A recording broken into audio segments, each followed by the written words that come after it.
آیا افغانستان کولی شي چې د امریکا او نورې نړۍ له سوداګریز جنګ څخه ګټه وکړي؟ د امریکا او نورې نړۍ سوداګریز جنګ همدا اوس پیل شوی دی. که چیرې د امریکا د نوي حکومت سوداګریزو تعرفو ته پاملرنه وکړو، افغانستان یو له هغه هیوادونو څخه دی چې نسبت نور هیوادونو ته لږ وارداتي تعرفه ورباندې وضع شوې ده. یعنې هغه توکي چې د افغانستان څخه امریکا ته ځي یوازې 10% وارداتي تعرفه باید د امریکا په ګمرکونو کې تحویل کړي. په داسې حال کې چې د چین توکي باید 40% وارداتي تعرفه تحویل کړي، د جاپان توکي باید 40% وارداتي تعرفه تحویل کړي، او د اروپا، کاناډا او مکسیکو توکي هم خورا لوړې تعرفې ورباندې وضع شوي دي. اوس څرنګه کولی شو چې له دغه سوداګریز جنګ څخه ګټه وکړو او د ځان په ګټه یې استفاده کړو؟ ممکن تاسو دا پوښتنه وکړئ چې افغانستان خو د چین سره، د جاپان سره او د نورو هیوادونو سره سیالي نشي ترسره کولی او افغانستان خورا کم صادرات لري.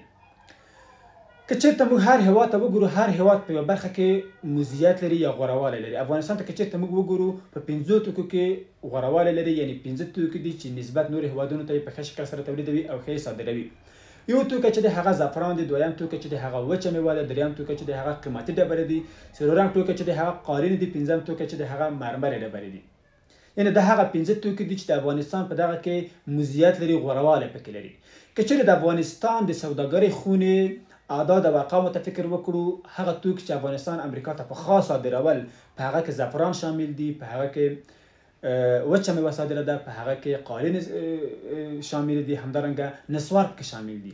اوس هغه تجاران چې د افغانستان او امریکا ترمنځ صادرات او واردات کوي، یا هغه افغان سوداګر چې امریکا ته له نورو هیوادونو څخه توکي وړي او هلته یې توزیع کوي د امریکا په بازارونو کې، دا فرصت دی چې وګورو هغه توکي چې د افغانستان څخه امریکا ته ځي او لږ وارداتي تعرفه ورباندې وضع شوې ده، هغه توکي دوی معلوم کړي او هغه توکي له افغانستان څخه دوی وارد کړي. په دې سره به دوی هم ښه ګټه وکړي او د افغانستان صادرات به هم په دغه برخه کې لوړ شي. تر بل ویډیو پورې مو په الله جل جلاله سپارم.